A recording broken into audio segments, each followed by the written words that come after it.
Good morning students, welcome to our YouTube channel named Cruise Master. Yesterday we studied about the basic concept of tenses and their parts in simple manner. Today we are going to study about the present simple tense जिसको हम हिंदी में बोलते हैं साधारण वर्तमान काल। साधारण वर्तमान काल को समझने के लिए सबसे पहले हिंदी कॉन्सेप्ट हम इसको क्लियर कर लेते हैं। तो हिंदी के वाक्यों के अंत में जिन हिंदी वाक्यों के अंत में हमें ता है, ती है, ते है इत्यादि शब्दों का प्रयोग मिले तो उनको साधारण वर्तमान काल के अंतर्गत रखा जाता है। जैसे वह पढ़ता है, वह लिखता है, वह खेलता है, वह जाता है और वह आता है इत्यादि शब्दों में ता है, ती है, ते है शब्दों का प्रयोग किया गया है, इसलिए हम उनको किस में रखेंगे, साधारण वर्तमान काल में रखेंगे। अब दोस्तों लॉकडाउन के दौरान बहुत से ऐसे स्टूडेंट्स हैं जो कर्ता, कर्म, क्रिया इन शब्दों को भी पूरी तरह से भूल चुके हैं। तो हम साधारण वर्तमान काल को पूरी तरह जीरो लेवल से स्टार्ट करेंगे ताकि वे स्टूडेंट भी इसका फायदा उठा सके जो पूरी तरह से इन कॉन्सेप्ट्स को भूल चुके हैं। तो हम इसको स्टार्ट करने के लिए सबसे पहले सेंटेंस लेंगे affirmative sentence. Affirmative sentence, affirmative sentences को हिंदी में बोलते हैं सकारात्मक वाक्य। इसके दो अन्य नाम है पॉजिटिव सेंटेंस और सिंपल सेंटेंस। अफर्मेटिव सेंटेंस में हमेशा एक सेंटेंस स्ट्रक्चर होता है। प्रेजेंट सिंपल टेंस के लिए सेंटेंस स्ट्रक्चर क्या है, सबसे पहले इसमें आएगा सब्जेक्ट। सब्जेक्ट कौन होता है, सब्जेक्ट होता है काम को करने वाला। हिंदी सब्जेक्ट कहाँ पाया जाता है, हिंदी के वाक्यों के सबसे शुरू में क्या पाया जाता है, सब्जेक्ट, जिसको हिंदी में बोलते हैं कर्ता। उसके बाद में आते हैं वर्ब। तो वर्ब क्या होती है, क्रिया। क्रिया को अगर इंग्लिश में डेफिनेट करें तो उसको वर्ब डिनोट्स द एक्शन, जिस कार्य में कर्ता की एक्शन को दिखाया जाता है उसको बोलते हैं वर्ब। तो इस सेंटेंस में अफर्मेटिव सेंटेंस में वर्ब की फर्स्ट फॉर्म आती है या वर्ब की फर्स्ट फॉर्म में एस या ईएस। उसके बाद आता है ऑब्जेक्ट। ऑब्जेक्ट होता है हिंदी में कर्म। तो सिंपल सेंटेंस में क्या होता है, सबसे पहले सब्जेक्ट आता है, उसके बाद में वर्ब की फर्स्ट फॉर्म आती है, वर्ब की फर्स्ट फॉर्म में या ईएस या ईएस, फिर आता है ऑब्जेक्ट। अब देखिए इसमें सब्जेक्ट अगर सिंगुलर हो, सिंगुलर सब्जेक्ट होने पर सिंगुलर सब्जेक्ट कौन कौन से हैं, जैसे ही, सी, इट या कोई एक पर्सन का नाम, तो उसको बोलते हैं सिंगुलर सब्जेक्ट। सिंगुलर सब्जेक्ट के साथ क्या करेंगे, वर्ब की फर्स्ट फॉर्म में एस या ईएस का प्रयोग करेंगे। अब ईएस कब प्रयोग करेंगे, जब हमें वर्ब के एंड में क्या मिलेंगे, S, double S, S H, C H, O, X और जेड इत्यादि शब्दों का प्रयोग मिले तो हम उसके आगे क्या लगाएंगे, ईएस का प्रयोग करेंगे। जब सब्जेक्ट क्या हो, प्लूरल सब्जेक्ट होने पर हम क्या करेंगे, प्लूरल सब्जेक्ट कौन कौन से हैं, प्लूरल सब्जेक्ट हैं यू, आई को भी प्लूरल माना गया है। प्रेजेंट सिंपल में आई को प्लूरल माना गया है। यू, दे, वी या एक से अधिक नाम, पर्सन्स नेम।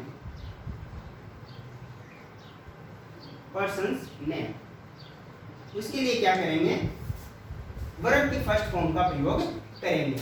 और वर्ब की फर्स्ट फॉर्म में ऐसे एस कब लगाएंगे, जब सब्जेक्ट क्या हो, सिंगुलर हो।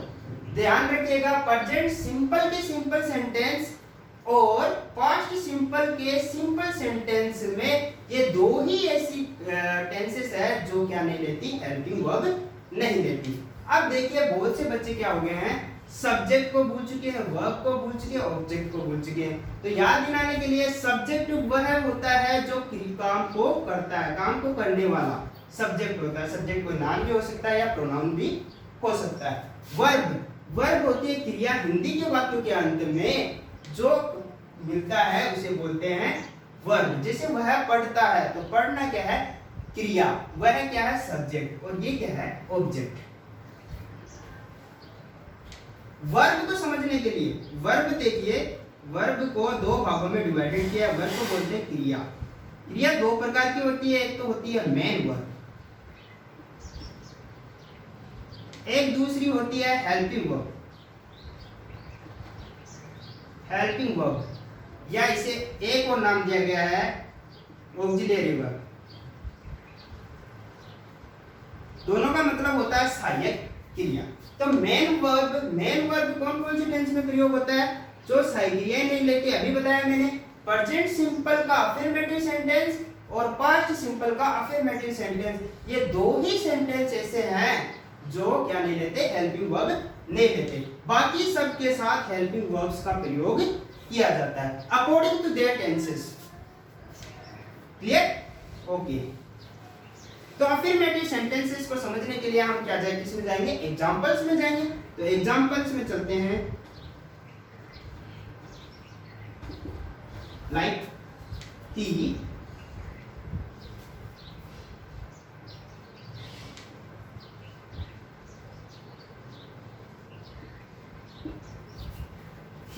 Read newspaper. तो ये हमें सबसे पहले फोकस करना है किस पे? सब्जेक्ट पे। सब्जेक्ट क्या है? सिंगुलर है या प्लूरल? सिंगुलर है। तो सिंगुलर के साथ हमने अभी पढ़ा क्या लगेगा? एस या ईएस लगेगा। तो यहाँ पे क्या करेंगे? He reads. एस क्यों लगा? क्योंकि इनमें से कोई नहीं है, इसलिए बिल्कुल एस लगा दिया। जैसे दे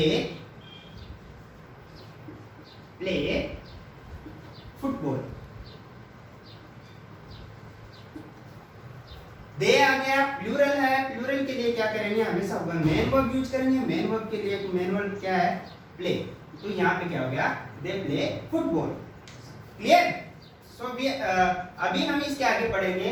ज्यादा अगर एग्जांपल्स में चलेंगे तो वीडियो बहुत लेंथी हो जाएगा, इसलिए हम दो ही एग्जांपल्स पढ़ेंगे। इसके आगे बेसिक कॉन्सेप्ट पढ़ रहे हैं। बेसिक कॉन्सेप्ट में ये क्लियर करना बहुत ज्यादा जरूरी है। हम रूल्स में भी जा सकते हैं, लेकिन क्या है कि लॉकडाउन के दौरान क्या हो चुका है, सभी स्टूडेंट्स ये सब भूल चुके हैं। तो हम आगे चलते हैं।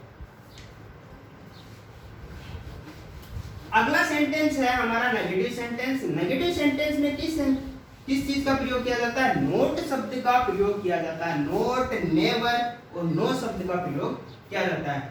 जैसे नेगेटिव सेंटेंस, नेगेटिव सेंटेंस को हिंदी में बोलते हैं नकारात्मक वाक्य। In which sentence the negative energy और नोट शब्द का प्रयोग किया जाता है, उनको बोलते हैं नकारात्मक वाक्य। और नकारात्मक वर्ड्स कौन कौन से हैं? नो, नोट और नेवर। नो का प्रयोग जब हम किसी को आंसर देते हैं तब यूज करते हैं। मोस्टली सबसे ज्यादा यूज होने वाला है नोट, और नेवर हमेशा क्रिया के बाद यूज किया जाता है। तो नेगेटिव सेंटेंस का हमें सेंटेंस स्ट्रक्चर है। सेंटेंस स्ट्रक्चर पढ़ेंगे। सबसे पहले क्या आएगा? सब्जेक्ट, और यहाँ पे क्या आ जाएगी? Helping verb. और हेल्पिंग वर्ब क्या है?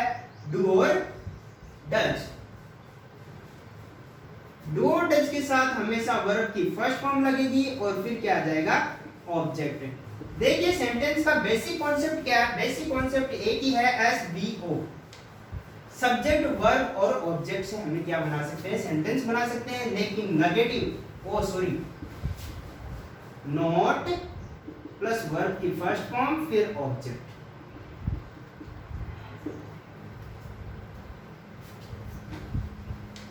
जिन सेंटेंस में नॉट शब्द का प्रयोग किया जाता है उन्हें नकारात्मक वाक्य कहते हैं। डू सहायक क्रिया का प्रयोग, डू हेल्पिंग वर्ब का प्रयोग कब करते हैं?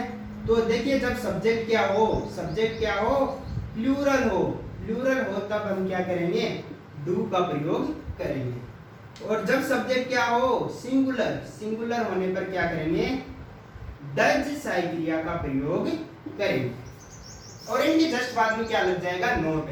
याद रखना नंबर 3 पे हमेशा क्या आएगा? नोट। कैसे? Subject number first, do does second number, and third number is not. चलिए सेंटेंस में चलते हैं। He not speak Hindi. We not write a letter. तो हम यहाँ पे ध्यान क्या कैसे पता चलेगा कि ये नेगेटिव सेंटेंस है? तो नेगेटिव सेंटेंस को पता करने के लिए क्या आएगा? नोट शब्द का प्रयोग आया तो नोट आ गया, तो हमें ऑटोमेटिकली पता चल गया कि क्या ये नकारात्मक वाक्य है। नकारात्मक को वाक्य पता करने के लिए क्या यूज करते हैं, डू और डज। तो यहाँ पे डज सहायक क्रिया का प्रयोग आएगा। क्यों आएगा, क्योंकि ये क्या है, सिंगुलर है। सिंगुलर के बाद में यहाँ पे क्या आ जाएगी, ओनली मेन वर्ब। यहाँ पे ये प्लूरल है तो यहाँ पे क्या आ जाएगा, डू, नॉट, राइट। क्लियर। तो this is the negative sentence of present simple tenses. आगे हम पढ़ेंगे कौन से, इंटेरोगेटिव सेंटेंस। इंटेरोगेटिव सेंटेंस भी भाई दो प्रकार के होते हैं, कौन कौन से बताएगा कोई। इंटेरोगेटिव सेंटेंस, इंटेरोगेटिव सेंटेंस को क्या बोलते हैं हिंदी में, इंटेरोगेटिव सेंटेंस। इंटेरोगेटिव सेंटेंस को हिंदी में बोलते हैं प्रश्नवाचक वाक्य। प्रश्नवाचक वाक्य। और लास्ट में हमें क्या मिलेगा, इन वाक्यों के अंत में हमेशा क्वेश्चन मार्क मिलेगा। तो अगर क्वेश्चन मार्क हमें लास्ट में मिल जाए तो क्या होगा, प्रश्नवाचक वाक्य होंगे। तो इंटेरोगेटिव सेंटेंस दो प्रकार के होते हैं। एक तो होता है हेल्पिंग वर्ब से शुरू होने वाला, हेल्पिंग वर्ब से शुरू होने वाला, और हमारी हेल्पिंग वर्ब कौन कौन सी है, डू और डज। दूसरा है WH वर्ड से शुरू होने वाला, और WH वर्ड आप सब जानते होंगे कौन कौन से हैं, what, why, how, who, where, ये सब क्या है, WH वर्ड्स हैं। देखिए इस सेंटेंस इस सेंटेंस में किसका कैसे प्रयोग किया जाता है, देखिए एग्जांपल्स देखते हैं।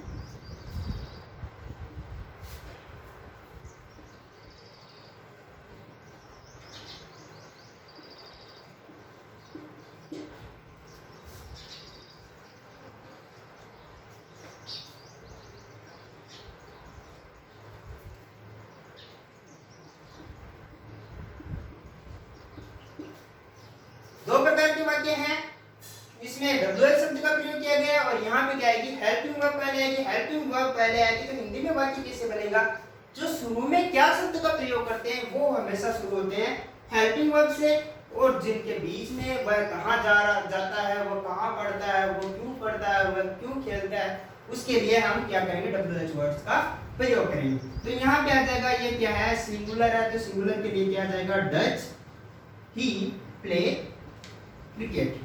यहाँ पे वर्ड WH वर्ड का प्रयोग हुआ है, WH वर्ड के बाद में क्या है, ये सिंगुलर है, तो यहाँ पे भी क्या आ जाएगा, डज प्ले। ज्यादा सेंटेंसेस में नहीं जाएंगे, यहाँ बेसिक कॉन्सेप्ट समझना है, और बेसिक कॉन्सेप्ट मोस्टली सब जानते हैं, हम क्या कर रहे हैं, ओनली इसको रिवाइज कर रहे हैं। तो ये तीन प्रकार के सेंटेंसेस है। इंटरोगेटिव, एक और है नेगेटिव इंटरोगेटिव। नेगेटिव इंटरोगेटिव में क्या होता है, यहाँ पे सब्जेक्ट के जस्ट बाद में क्या लग जाएगा, नोट शब्द का प्रयोग हो जाएगा। ये तो रहा हमारा basic concept of present simple tense. उसके बाद हम पढ़ेंगे rules of present simple tense. Present simple tense के रूल्स हमेशा हर कॉम्पिटिटिव एग्जाम में पूछे जाते हैं, और हमारे प्रेजेंट सिंपल टेंस और पास्ट सिंपल टेंस बहुत ज़्यादा इम्पोर्टेंट है। तो इन्हीं में सबसे ज़्यादा स्टूडेंट्स गलतियाँ करता है, तो हमें किस पे फोकस करना है, इसमें इसके रूल्स में फोकस करना है। अब देखिए हम हिंदी में तो पता कर लेंगे कि भाई ता है, ती है, इन शब्दों का प्रयोग किया जाता है तो प्रेजेंट सिंपल हो जाएगा। अब इंग्लिश में कैसे पता चलेगा, तो उसके लिए हमें याद करने पड़ेंगे क्या, एडवर्ब। तो रूल नंबर अपना फर्स्ट क्या हो गया, एडवर्ब। एडवर्ब को हिंदी में बोलते हैं क्रिया विशेषण। तो क्रिया विशेषण क्या होता है, सबसे पहले हम ले लेते हैं एवरी। एवरी के साथ आ जाएगा every day, month, year, hour. अगर every day, every month, every year, every hour इन एडवर्ब्स का प्रयोग मिलता है तो हम क्या करेंगे, वर्ब की फर्स्ट फॉर्म करेंगे, या वर्ब की फर्स्ट फॉर्म में एस एस, और नेगेटिव सेंटेंसेस से क्या करने लग जाएंगे, do does plus note plus verb की फर्स्ट फॉर्म। और इसके बाद में आएगा हमारा अकेजनली। अकेजनली मीन्स होता है कभी कभी। सबसे ज्यादा प्रयोग होने वाला 10th क्लास में ऑफन शब्द का प्रयोग होता है, ऑफन या ऑफनली। ऑफनली को हिंदी में बोलते हैं ऑफन, या ऑफनली को बोलते हैं अक्सर। फिर होता है इन के साथ इन मॉर्निंग, तीनों पहर, इवनिंग, नाइट, आफ्टरनून,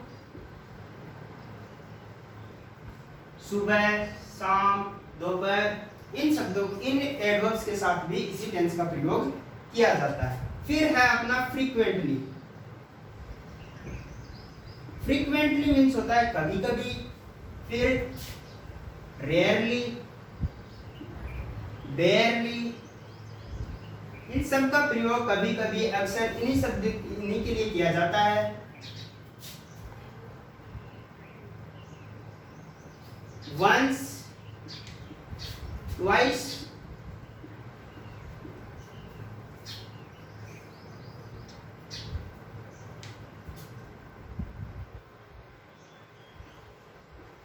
तो ये है हमारी एडवर्ब्स जो कॉमनली और सबसे मोस्ट इंपॉर्टेंट है ऑलवेज, ऑलवेज, डेली, जो हमारे हैबिचुअल एक्शंस में प्रयोग की जाती है। तो ये सब क्या है हमारी एडवर्ब्स है। एक और लिख लीजिए आप, सेवरल टाइम,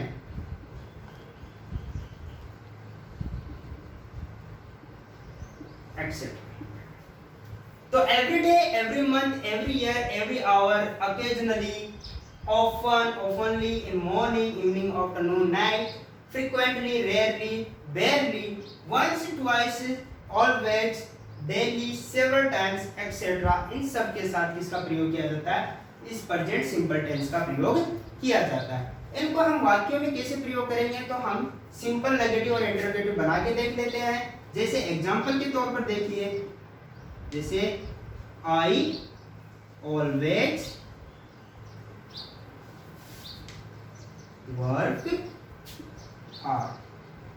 तो हमें कैसे पता चलेगा ये कौन सी टेंस का है? तो हम क्या करेंगे, सबसे पहले एडवर्ब कैच करेंगे। एडवर्ब कैच करते हैं हमें क्या पता चल जाएगा कि प्रेजेंट सिंपल टेंस का है। और प्रेजेंट सिंपल टेंस के सिंपल सेंटेंसेस में क्या होता है, वर्ब की फर्स्ट फॉर्म आती है या वर्ब की फर्स्ट फॉर्म में एस या ईएस। और ये क्या है, सिंपल सेंटेंस है। तो सिंपल सेंटेंस में हम क्या यूज करेंगे, वर्ब ओनली, क्योंकि प्लूरल के साथ क्या करेंगे, हमेशा वर्ब की फर्स्ट फॉर्म। आफ्टर दैट जैसे एक और लिख लीजिए इसमें, यूजुअली,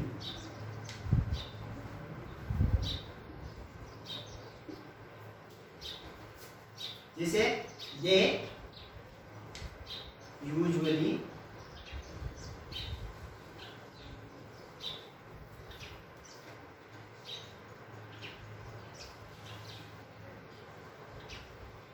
यूजुअली का मतलब होता है प्राय। वे प्राय क्या पीते हैं, कॉफी पीते हैं, कभी कभी पीते हैं, रेगुलरली नहीं पीते। तो दे आ गया, प्लूरल है, तो इसके लिए क्या प्रयोग करेंगे, ड्रिंक। तो ये रहा पहला रूल। पहला रूल में क्या याद रखनी है, हमें एडवर्ब्स याद रखनी है। एडवर्ब को बोलते हैं क्रिया विशेषण, और ये क्रिया विशेषण हमें मिलते ही हम इस टेंस का प्रयोग करेंगे। चलिए अगला नियम देखते हैं। अगला नियम कौन सा है? अगला नियम है हमारी हैबिचुअल एक्शंस। हैबिचुअल एक्शंस जो हम प्रतिदिन दोहराते हैं। हैबिचुअल एक्शंस कौन सी होती है, जो हम प्रतिदिन दोहराते हैं। सेकंड नंबर रूल है हमारा हैबिचुअल एक्शंस। हैबिचुअल एक्शंस को बोलते हैं हिंदी में आदतन क्रियाएं। आदतन क्रियाएं, आदतन क्रियाएं कौन कौन सी है? जैसे आदतन क्रियाएं कौन कौन सी है, रीडिंग, प्लेइंग, स्पीकिंग, स्पीकिंग भी हमारी आदतन क्रिया में आती है, ड्रिंकिंग, वॉकिंग, ईटिंग, जो हम प्रतिदिन दोहराते हैं। रीडिंग आ गया,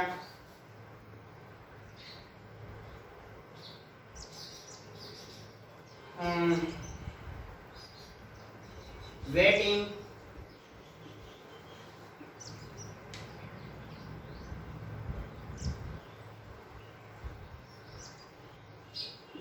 ये सब क्या है हमारी आदत। बहुत सारी है, खेलना, कूदना, पढ़ना, लिखना, चलना, उठना, बैठना, गाना, सब ये क्या हमारी आवर्तन क्रियाएं। तो आवर्तन क्रियाएं वही नहीं होती जो हम प्रतिदिन दोहराते हैं। Habitual actions, what the regular activities of a woman called habitual actions है। हैबिचुअल एक्शंस कौन कौन सी हैं? पढ़ना लिखना, ये जो सब मैंने लिखी है। लेकिन आवर्तन क्रिया वही नहीं होती जो हम प्रतिदिन दोहराते हैं। हमारे डिसलाइक्स भी होते हैं, जैसे हम शराब नहीं पीते, स्मोकिंग नहीं करते, तो ये भी हमारी आदतों में ही आदतें हैं जो नेगेटिव सेंटेंसेस के रूप में यूज किए जाते हैं। जैसे हम एग्जांपल के तौर पर चले, I always drink tea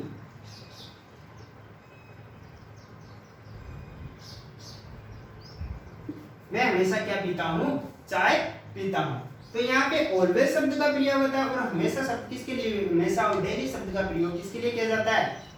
आवर्तन रेगुलरली एक्टिविटीज के लिए किया जाता है। तो यहाँ पे आई प्लूरल है और ये क्या है? सिंपल सेंटेंस है। तो यहाँ पे क्या करना करेगा? ड्रिंक।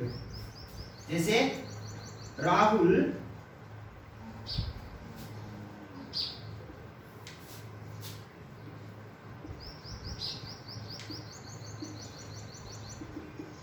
तो राहुल है वो क्या नहीं करता? हमेशा धूम्रपान नहीं करता। तो डेली हमारी ये रेगुलर एक्टिविटीज की यूज की जाती है और राहुल क्या नहीं कर रहा है? डेली क्या नहीं कर रहा है? स्मोकिंग नहीं कर रहा है। तो राहुल सिंगुलर है, तो यहाँ पे क्या होता है? यहाँ पे क्या आएगा? Does not smoke because it's a negative sentence. तो ये रहा हमारा हैबिचुअल एक्शन। अगर आप इसको ज्यादा और प्रिपेयर करना चाहते हो तो अपनी आवर्तन क्रियाओं का एक चार्ट बना लेना, उससे आपको सारा क्लियर हो जाएगा।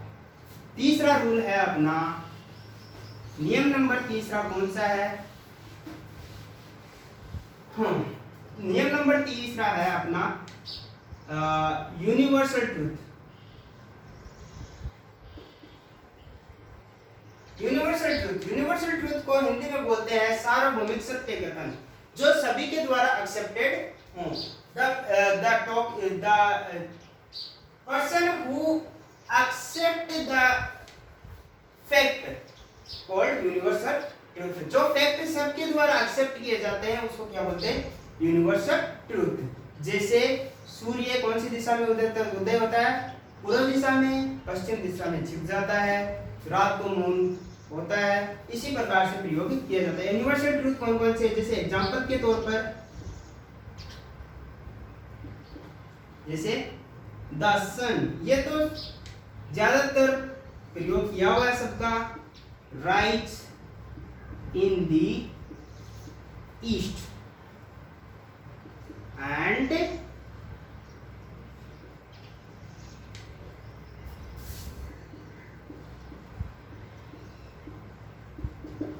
कॉमनली यूज किया जाने वाला वाक्य है।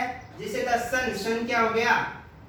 यूनिवर्सल हो गया। तो इसके लिए हम क्या करेंगे? राइजेज बिकॉज सिंगुलर है, और सेट्स, सूर्य कौन सी दिशा में उदय होता है? पूरब में, और पश्चिम में क्या हो जाता है? छिप जाता है। जैसे द अर्थ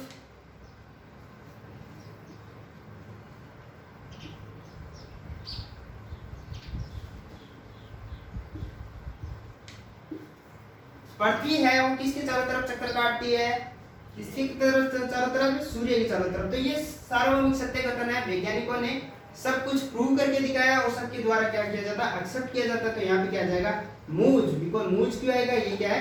सिंगुलर। ये एक बात हमेशा ध्यान रखना, स्टूडेंट सबसे ज्यादा गलती यहाँ पे करते हैं सिंगुलर और प्लूरल में, और यही कारण है कि इस टेंस का सबसे ज्यादा कॉम्पिटिटिव एग्जाम में आने का। सिंगुलर और प्लूरल और नोट शब्द का प्रयोग प्रॉपर तरीके से नहीं देखते, इसके कारण वो क्या हो जाते हैं? फेल हो जाते हैं। तो 90% रीजन यही है कि इस टेंस का प्रयोग क्यों किया जाता है, क्योंकि सिंगुलर और प्लूरल में हड़बड़ी में क्या कर देता है? स्टूडेंट्स गलतियां कर देते हैं। तो अगला है अपना नियम, क्या है? यूनिवर्सल ट्रूथ के बहुत से वाक्य हैं, जैसे the stars glitter at night, the moon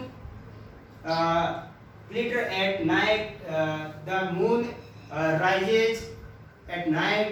बहुत से ऐसे सेंटेंसेस हैं। नियम नंबर हमारा शायद फोर्थ है साइंटिफिक मेथड। साइंटिफिक मेथड्स क्या होते हैं? वैज्ञानिक तथ्य।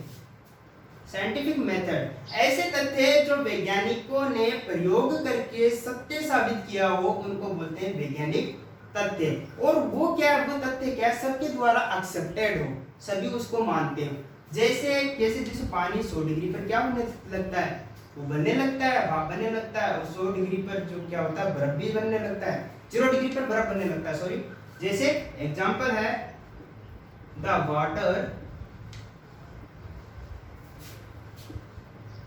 boil at 100 degrees Celsius. The water freeze means होता है जमना at 0 डिग्री सेल्सियस। तो देखिए ये क्या है, वैज्ञानिकों ने प्रयोगों के आधार पर इनको सत्य साबित किया। अरे होते तो पहले भी थे, लेकिन वैज्ञानिकों ने इन पे रिसर्च की और इनको पता किया कि भाई ये हो क्यों रहा है। इसलिए क्या है, ये क्या है, साइंटिफिक मेथड है। तो यहाँ पे वाटर है, अनकाउंटेबल नाउन है। अनकाउंटेबल नाउन को क्या माना जाता है? हमेशा सिंगुलर माना जाता है। सिंगुलर के लिए हम क्या करेंगे? हमेशा एस शब्द का प्रयोग करेंगे। तो यहाँ पे आता है बॉइल्स। और यहाँ पे द वाटर फ्रीजेस, यस लगेगा, क्यों आएगा? क्योंकि जेड हमारे लास्ट में मिला और ये क्या है? सिंगुलर। तो द थर्मामीटर,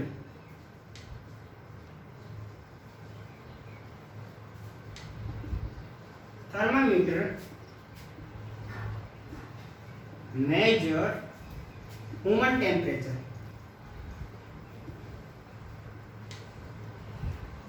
अब जो थर्मामीटर है उसका काम क्या है? ह्यूमन टेम्परेचर को मापना। कोई ये थोड़ी ना बोलेगा कोई दूसरा टेम्परेचर मापता है या कोई पृथ्वी का टेम्परेचर। कभी थर्मामीटर पृथ्वी को तो लगाया नहीं कि उसका टेम्परेचर नाप ले। लेकिन ये जो है सबके द्वारा एक्सेप्टेड है कि थर्मामीटर से क्या है, ह्यूमन टेम्परेचर का नाप किया जाता है। तो यहाँ पे क्या आ जाएगा?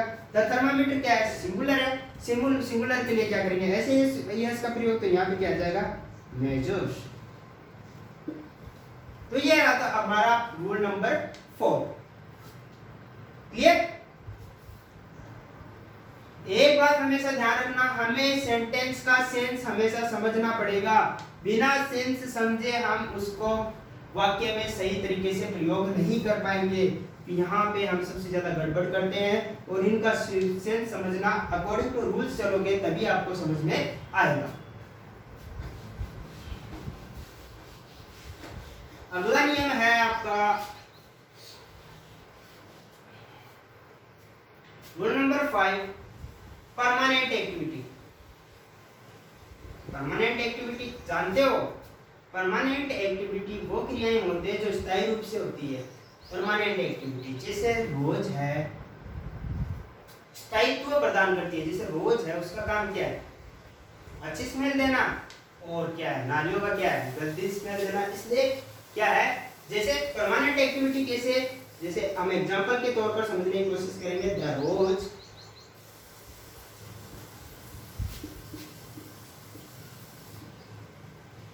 अब क्या करता है? रोज क्या करता है? रोज का काम ही है स्मेल। क्या, कौन सी स्मेल देता है? अच्छी स्मेल देता है। तो यहाँ पे क्या आएगा? द रोज क्या है? सिंगुलर है। सिंगुलर क्या है? सिंगुलर के लिए ऐसे यस का प्रयोग करते हैं। तो यहाँ पे क्या आ जाएगा? Smells. Okay, permanent activity clear.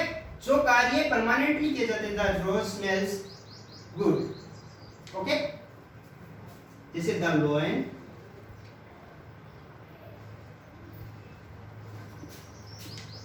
roar loudly। अब क्या करता है? जो लोयन है वो लाउडली रोर करता है, दहाड़ता है। तो यहाँ पे क्या हो जाएगा? रोर। तो ये है परमानेंट एक्टिविटी जो स्थायी रूप से स्थायित्व प्रदान करती है। जैसे रोज का काम है स्मेल्स, अच्छी स्मेल देना, और लोयंस का क्या है? रोरिंग करना, दहाड़ना। ऐसे बहुत से एग्जाम्पल हैं। तो हमारा last and final exam according to exam and going to end of our simple present tense final rules है। रूल नंबर 6 है अपना conditional sentence. Conditional sentence, conditional sentence बोलते हैं खुली शर्त वाले वाक्य। खुली शर्त वाले क्या वाक्य इस प्रकार से हैं कि एक सेंटेंस के साथ दूसरा सेंटेंस का जुड़ा होना, और इनमें किस शब्द का सबसे ज्यादा प्रयोग आता है, इफ या वेदर शब्द का प्रयोग आता है। इफ या वेदर, इफ या वेदर या तो आपको शुरू में मिलेंगे या लास्ट में मिलेंगे। इफ या वेदर, अगर आप, कंडीशन दी होती है, अगर आप तेज दौड़ोगे तो क्या हो जाएगी, सफलता प्राप्त हो जाएगी। अगर आप हार्ड वर्क, कठिन परिश्रम करोगे तो आप परीक्षा में पास हो जाओगे। तो इन अगर किसी चीज का कंडीशन दी होती है तो उन सेंटेंस को कैसे प्रयोग करते हैं, तो देखिए ये वाक्य जुड़े हुए होते हैं इफ या वेदर से। इनके एक भाग में आता है फ्यूचर इंडेफिनिट।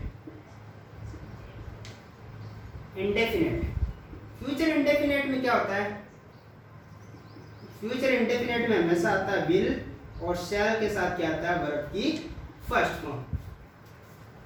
अगर हमें ये दो चीज मिल जाए तो हम इस भाग में क्या करेंगे, हमेशा सिंपल प्रेजेंट टेंस करेंगे,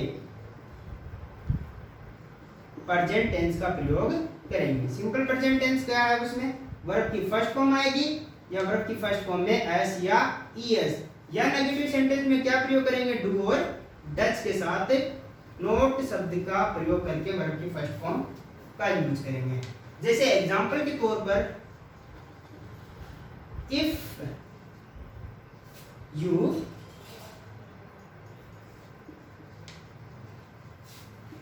fast you will win the race. अगर तुम तेज दौड़ोगे तो क्या करोगे, रेस को जीत जाओगे। क्या है, कंडीशन दी होती है, और ये क्या है, विल प्लस वर्ब की फर्स्ट फॉर्म है, और हमें क्या मिला, इफ या वेदर में से कोई एक, तो हम इस साइड में क्या करेंगे, प्रेजेंट सिंपल टेंस का प्रयोग करेंगे। अब यू क्या है, प्लूरल, प्लूरल के लिए क्या करते हैं हम, वर्ब की फर्स्ट फॉर्म। ओके, जैसे he will pass the examination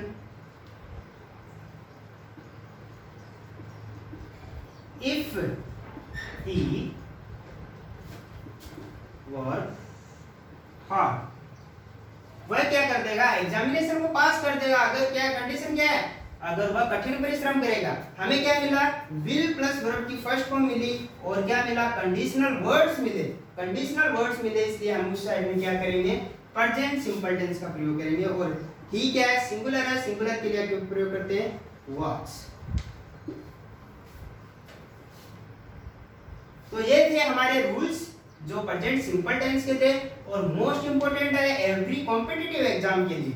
हमारे 5 रूल्स हम फिर से रिपीट करते हैं, एडवर्ब्स है, हैबिचुअल एक्शंस है, यूनिवर्सल ट्रूथ है, परमानेंट एक्टिविटी है, साइंटिफिक मेथड और कंडीशनल सेंटेंस। इन 6 रूल्स को आप अच्छी तरह से याद कर लोगे तो आप कहीं भी नहीं अटकोगे।